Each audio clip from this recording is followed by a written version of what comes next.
Okay, guys. This one is just, I never predicted this. This is not what I saw coming by a long shot. Not in a million years. You know what? I thought that Marjorie Taylor Greene was disingenuous about this switch up on Trump, but maybe she is being genuine, because I don't know what she could possibly gain from this, unless she is sincere and actually feels the way she claims to, and just wants to no longer be causing harm. Because there's no way where she seems to materially benefit from this move. We're talking about Marjorie Taylor Greene.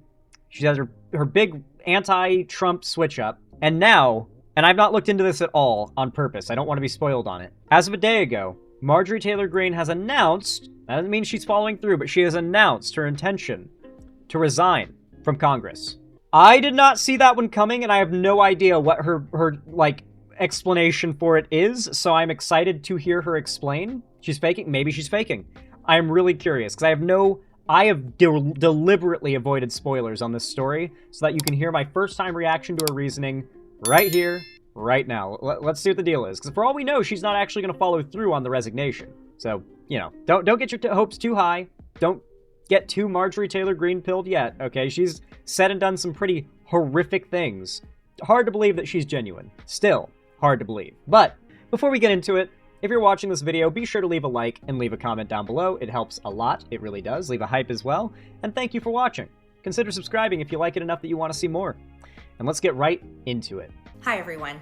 I've always represented the common American man and woman as a member of the House of Representatives, which is why I've always been despised in Washington, D.C., and just never fit in.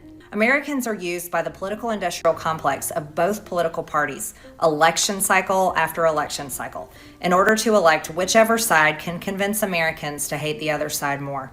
And the results are always the same.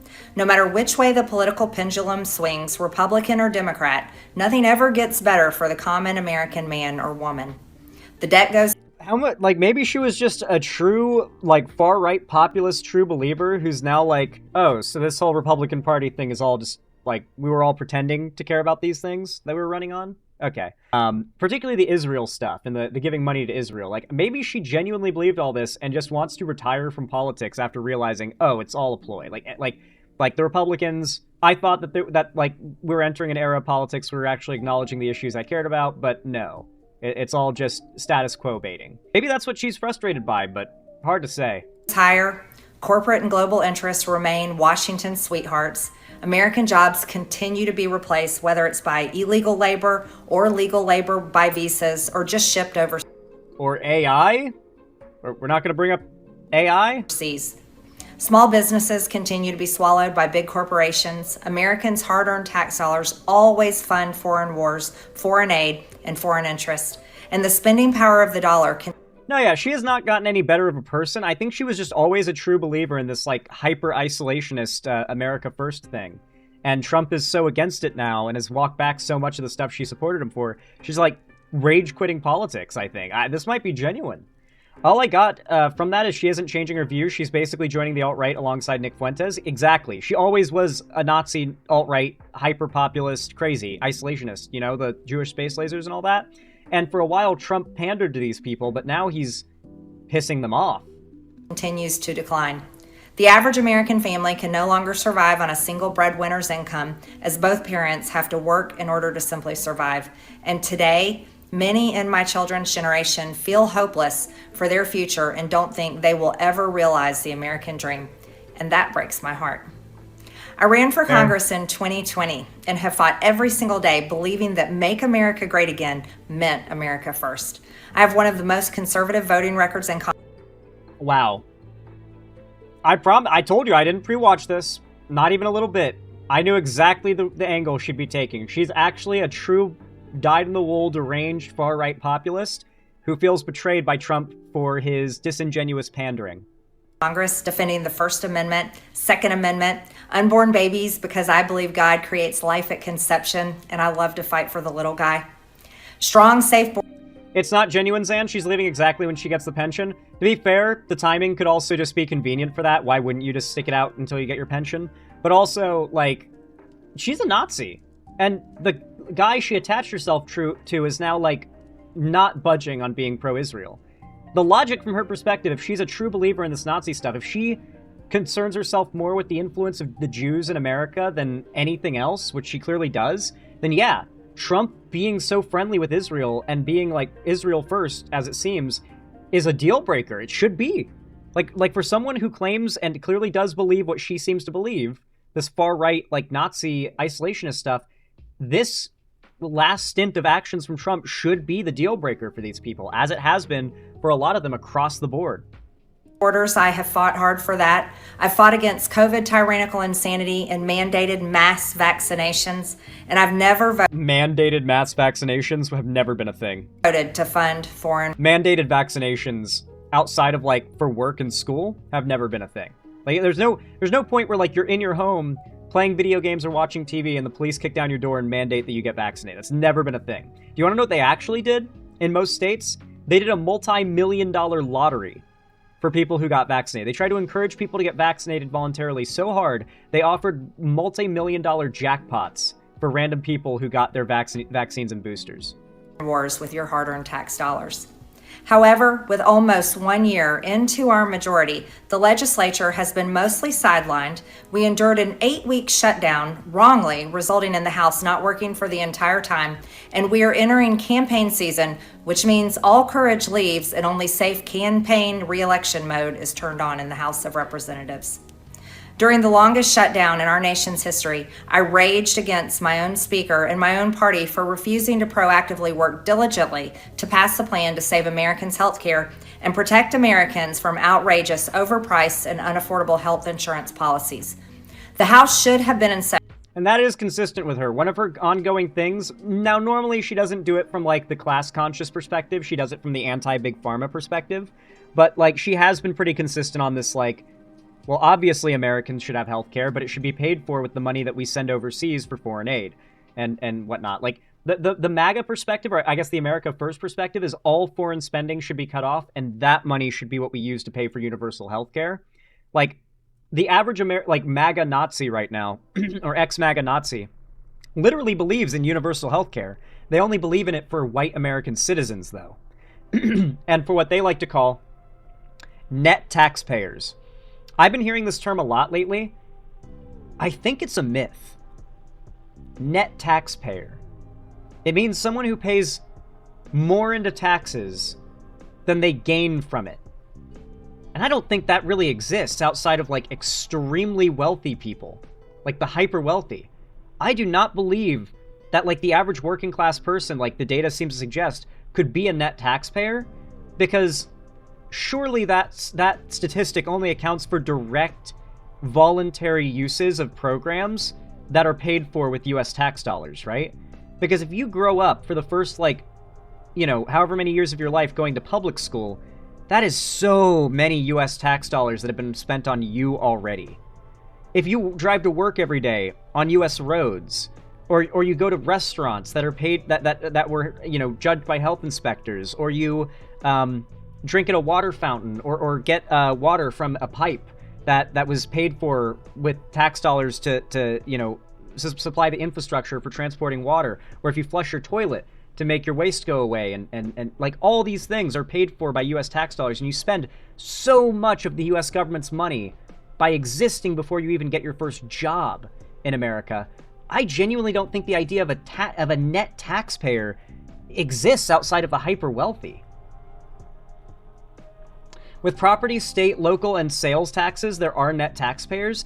That it sounds like there would be, but then when you think about like infrastructure, schooling, like school lunch, like and hell, even the fact that mothers are not taxed on certain purchases, like diapers are not a taxed purchase. Like there's no sales tax on diapers.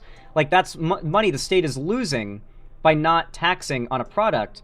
And so you're existing, you're being a baby, all the money spent on diapers never went, none of that was spent on sales tax. So just keeping diapers on you, like that, all that economic productivity and buying your diapers never went into the US government. You, like your mom or dad never paid in when buying your diapers because they've never been sales taxed. So there's just a lot of different ways in which you do nothing but cost the government money up until you get your first job. And then even then, you're probably not paying a lot in taxes until you're pretty old. I don't think net taxpayers are anywhere near as common as the hard right, populist right would have you believe. I've thought about doing a big deep dive on this like net taxpayer thing and doing the calculations to find out, or fact checking the data to see if they're actually accounting for things like public schooling, infrastructure, hell, just eating at restaurants and knowing that you're probably not going to get sick and die because the government ensures that the food is safe. Like there's just so many things. It's like, how can you argue that you pay more into the system than the system pays on to keep you alive? Since before you even knew the system was paying to keep you alive. Working every day to fix this disaster. But instead, America was force-fed disgusting political drama once again from both sides of the aisle on television every single day. My bills, which reflect many of President Trump's executive orders, like calling for a new census counting Americans only to draw new districts, making English the official... Yeah, so here's an example. Roads, traffic lights, all signage, food, health safety, sanitation, hospitals, ambulances, firehouses, police stations, schooling, and social security are just some of the examples in which, before you are even an adult who can work a job and pay taxes, you're taking from the system. And you're taking from the system for nearly 2 decades before you likely get your first job and start paying taxes in any significant amount, even sales tax. So it's like, I don't know. I don't believe in the net taxpayer existing outside of the millionaire and billionaire class. Language of the U.S., making it a felony to medically trans a minor, and other bills like medically trans a minor, eliminating capital gains taxes on the sale of your primary home, and eliminating H-1B visas. They all sit collecting dust. That's how it is for most members of Congress bills. The Speaker never brings them to the floor for a vote. Many common Americans are no longer easily convinced by paid political propaganda spokespersons and consultants on TV and paid shills on social media obediently serving with cult-like conviction to force others to swallow the political party talking points. Because they know how much credit card debt they have, they know how much their bills have gone up over the past 5 years, they actually do their own grocery shopping and no food costs too much. Their rent has increasingly gone up and up. They have been outbid by corporate asset managers too many times when they put in an offer to buy a house. They have been laid off after being forced to train their visa holding replacement. The college degree they were told to earn only left them in debt with no big 6-figure salary. They see more homeless people than ever on their own community streets. They can't afford health insurance or practically any insurance, and they just aren't stupid. These are the people I represent and love because that is who all of my family and friends are.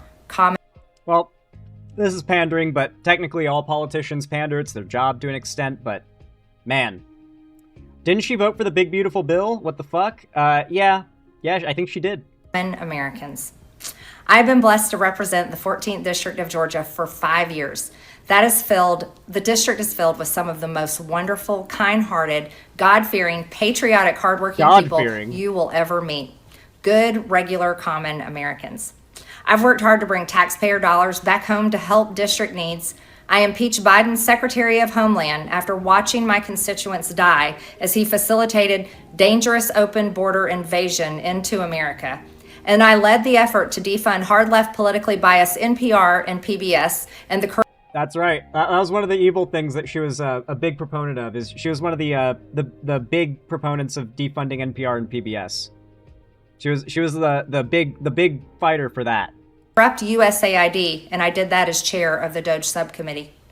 I have fought harder than almost any other elected Republican to elect Donald Trump and Republicans to power.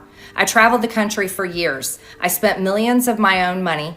I missed precious time with my family that I can never get back. And I showed up in places like outside the New York courthouse in Collect Pond Park against a raging leftist mob as Trump faced Democrat lawfare. Meanwhile, most of the establishment Republicans who secretly hate him and who stabbed him in the back and never defended him against anything have all been welcomed in right after the election. Okay. Now this is starting to recontextualize things for me. You know what this is starting to sound more like to me now? Sour grapes. It sounds like she feels like Trump is not playing favorites despite her continuous loyalty, and now she's fed up with it. And salty over it. That's the vibe I'm getting now. This is sour grapes. And I will never forget the day I had to leave my mother's side as my father had brain surgery to remove cancerous tumors in order to fly to Washington, D.C. to defend President Trump and vote no against the Democrats' second impeachment in 2021. My poor father and my poor mother, it was way too much for all of us. Through it all, I never changed or went back on my campaign promises and only disagreed in a few areas, like my stance against H-1Bs replacing American jobs, AI state moratoriums, debt for life 50-year mortgage scams, standing strongly against all involvement in foreign wars, and demand. That is actually one where she's not wrong. The 50-year mortgage thing is really dumb and really stupid. I didn't do a whole segment on it because, you know, y'all wouldn't watch that shit. But it is one of the proposed policies Trump wants to push for and would be a nightmare. Trump is convinced some Americans, it would seem, that paying their mortgage for 50 years would somehow be less of a financial struggle for them than paying it off in 30 years. I believe 30-year mortgage is the standard right now. It might be 20. No, I think it's 30 a year. Yeah. Like, obviously, you do not want to have to pay off your mortgage for 50 years. The day you've paid off the mortgage on your house is, like, the best day of your life as an American, so it's pretty dumb. Ending the release of the Epstein files. Other than that, my voting record has been solidly with my party and the president. Loyalty should be a two-way street, and we should be able to vote our conscience and represent our district's interests because our job title is literally representative.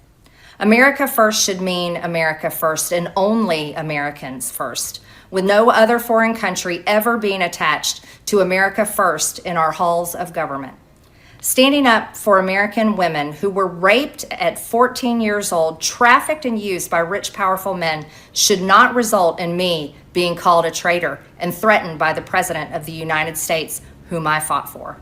That's fair. However, while yes, hurtful, my heart remains filled with joy, my life is filled with happiness, and my true convictions remain unchanged because my self-worth is not defined by a man, but instead by God who created everything in existence. You see, I have never valued power, titles, or attention. God is a woman? In spite of all the wrong assumptions about me. I do not cling to those things because they are meaningless and empty traps that hold too many people in Washington. I believe in term limits and do not think Congress should be a lifelong career or an assisted living facility. My only goal and desire has ever been to hold the Republican Party accountable for the promises it makes to the American people and put America first. And I have fought against Democrats' damaging policies like the Green New Deal, wide open, deadly, unsafe border policies, and the trans agenda on... Once again, this narrative that, like, we have open borders is hilarious and absurd.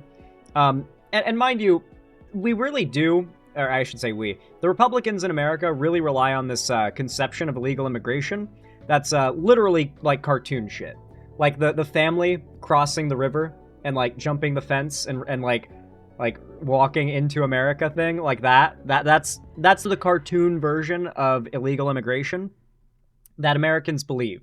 When you ask any American on the street, like if you could scan their brain when they hear the words illegal immigration, that is the image in their head.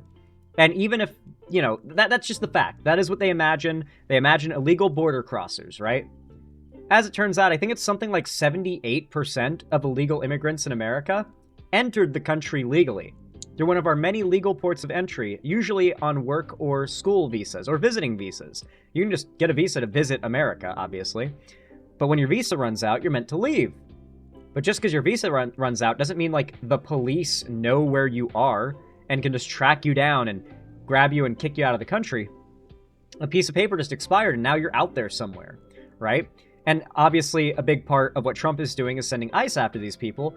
And you can be against that form of illegal immigration if you want to be, but you actually should recognize the reality of what illegal immigration actually looks like. It's not that we have open borders, we very much don't. We have some of the most strict immigration on the planet. The fact is, the ways through which are already very strict, people legally enter the country, some people stay. And they seek out opportunity here in the land of the free. They seek out the American dream. But that's not illegally crossing the border. That's not having an open border.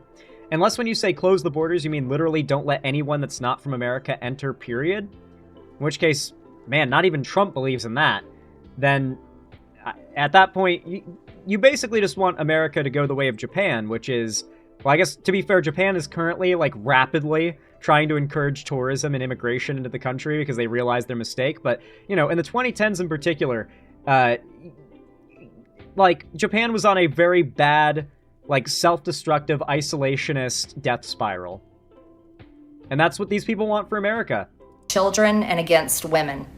With that has brought years of non-stop, never-ending personal attacks, death threats, lawfare, ridiculous slander and lies about me that most people could never withstand even for a single day. It has been unfair and wrong, not only to me, but especially to my family, but it's been wrong to my district as well. I have too much self-respect and dignity. I love my family way too much, and I do not want my sweet district to have to endure a hurtful and hateful primary against me by the president that we all fought for, only to fight and win my election. Also worth noting, she's almost certainly going to get primaried by the Republican Party under Trump, and they're going to put a new loyalist against her. Maybe she just doesn't want to deal with all that, too. While Republicans will likely lose the midterms, and in turn be expected to defend the president against impeachment after he hatefully dumped tens of millions of dollars against me and tried to destroy me. It's all so absurd and completely unserious. I refuse to be a battered wife, hoping it all goes away and gets better. If I am cast aside by the president and the MAGA political machine and replaced by neocons, big pharma, big tech, military-industrial war complex, foreign leaders, and the elite donor class that can never ever relate to real Americans, then many common Americans have been cast aside and replaced as well. There is no plan to save the world or a 4D chess game being played.